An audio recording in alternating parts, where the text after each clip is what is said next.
Thanks to EA for sponsoring this video.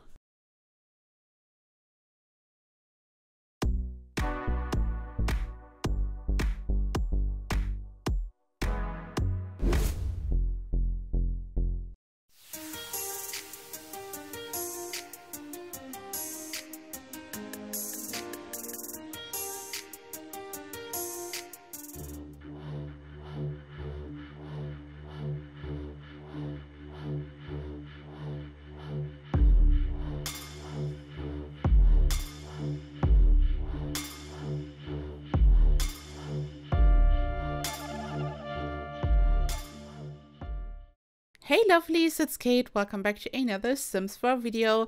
In 2022, I built a split level mansion, and I also made a speed build called Sims 4 Family Dream Mansion Split Levels. And in the gallery, this build is called Split Level Mansion. And this is one of my favorite builds I've ever created. I think it's such a beautiful, stunning family mansion. And I decided to turn it from beautiful to abandoned. So in this video, I'm going to completely remove anything that's dreamy and beautiful, and I'm going to turn it into a build which looks like it's been left alone for decades.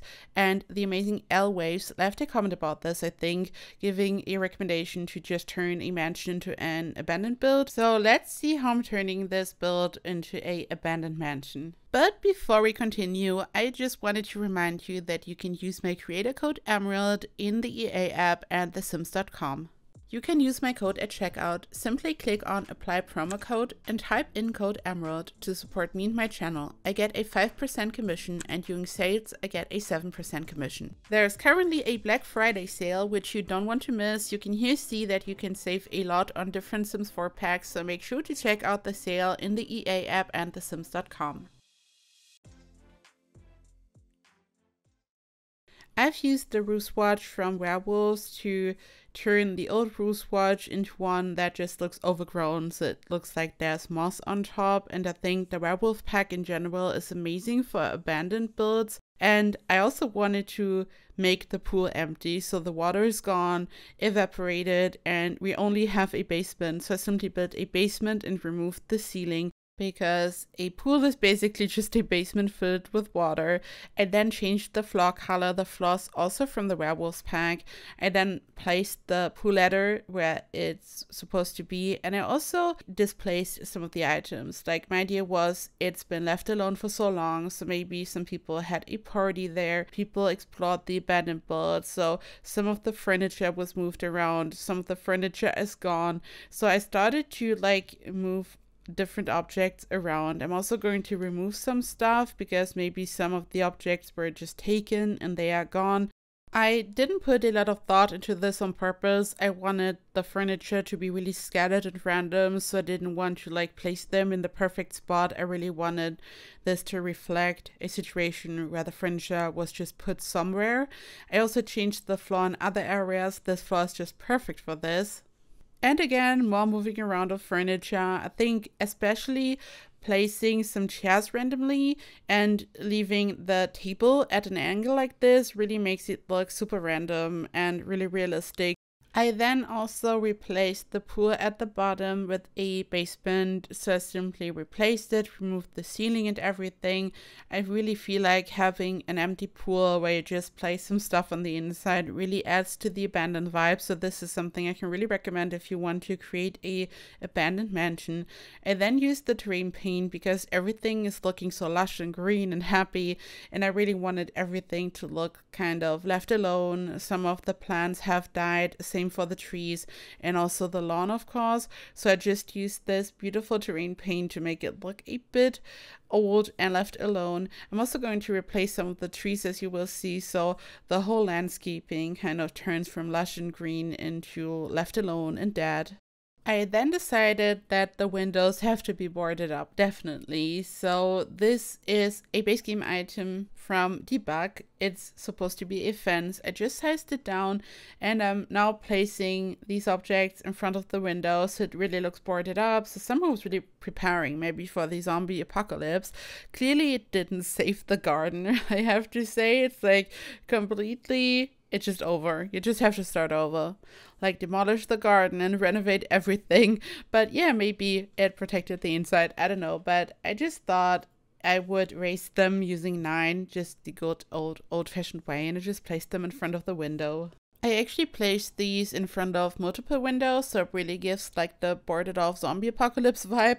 But I then decided to like randomly place grass everywhere. So again, very random, very chaotic. So it seems like really natural.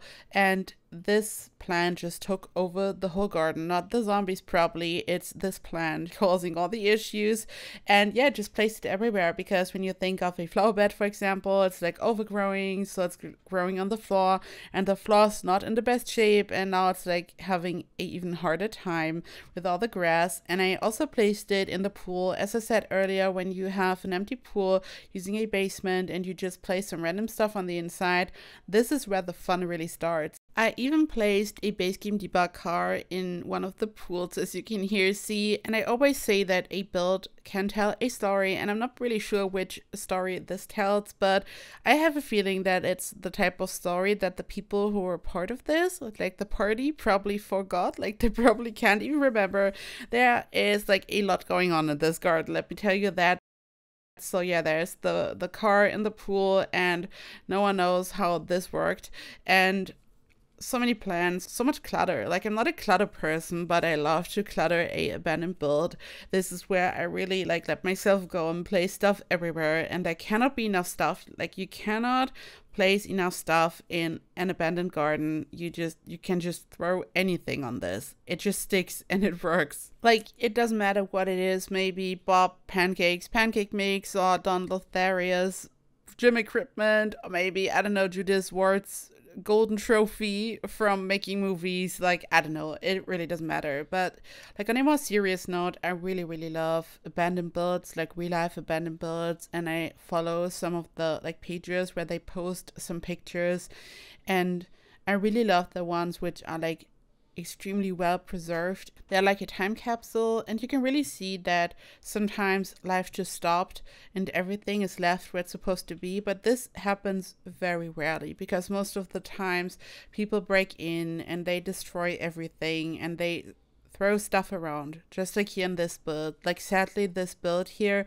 really represents how a lot of abandoned houses in real life look like, and it makes me sad, because this was someone's home, and also I'm someone who really loves when history is preserved. Like this is really beautiful. So this is the sad reality of abandoned builds. People should just not touch anything, you know, just be respectful. And yeah, here I'm placing some broken roof objects from Life and Death, and I've built the abandoned mansion in Life and Death like EA asked me to build it, and this just takes me back to building the abandoned mansion. And for Life and Death, I like created the build having a abandoned mansion in mind. Like this was what I was creating, but here I took a finished mansion and made it abandoned, so it's quite different. But I actually also renovated the abandoned mansion from Life and Death. You can find the video on this channel where I like did the opposite thing. I took the abandoned mansion and I made it beautiful. And here at this point, I had placed so many bushes, so much grass, and here I'm placing some items from the werewolves pack to, like, once again, make it more cluttered and random. You just want to have some random objects anywhere, as I said. And I then decided that I would need some wall decals to really make it look broken down and abandoned. And there are some amazing wall decals in this game that can be used for a build like this. There are ones in vampires, but also in Life and Death, and you can really find them in a lot of packs. There's a nice variety now, and I just placed different ones from different packs to really make it look like the facade is broken down. I also swapped out the wallpaper earlier. I had used a regular white wallpaper for the original build, and here I just wanted to have this broken down wallpaper from the werewolves pack, and I also wanted to have all these decals, and I sized some of them up and I just placed them in different spots. And these are the final touches. I found some tires which are part of the werewolves pack. Once again, probably the most amazing pack if you want to create some abandoned builds plus Life and Death. I placed some random stuff. I also found like this, I don't know, it looks like scrap metal, just different items. And I then moved on to landscape a bit more, which is really fun when you're working on abandoned builds. So I wanted to have some trees and bushes which look really dead, and I just placed them in different areas, and I placed them so it makes sense. So I wanted to use dead trees to replace the existing trees. In the original build, I had used trees from Growing Together. They can be found in debug, and they are so beautiful, and they just add so much, I don't know, they just have a dreamy vibe. One of my favorite trees in the game. So there are some dead trees, and it generally looks like not only overgrown but also dead. And this video is slowly coming to an end. This is how I've changed this dreamy exterior to a very abandoned exterior. I had so much fun. It's always fun to create abandoned builds and to use objects in different ways. I hope that you really like the result and that you are into abandoned builds. And before this video ends, I want to once again remind you that you can use code EMERALD at checkout in the EA app and thesims.com to support me and my channel. You can apply the code and I get a 5% commission, and during sales I get a 7% commission, and right now there is a Black Friday sale going on, so don't forget to check out all the amazing packs. And in case you want to use my code, thank you so much for your support, it means the world to me. In case you want to check out the original build, I'm going to link it in the description so you can watch the speed build for the original mansion that I've created, and you can also find the original version in the gallery, of course, and this one here. My ID is Kate Emerald. And here you can once again see the before and after. Thank you so much for watching. I love you all so much, and I hope I see you in the next video. Bye bye!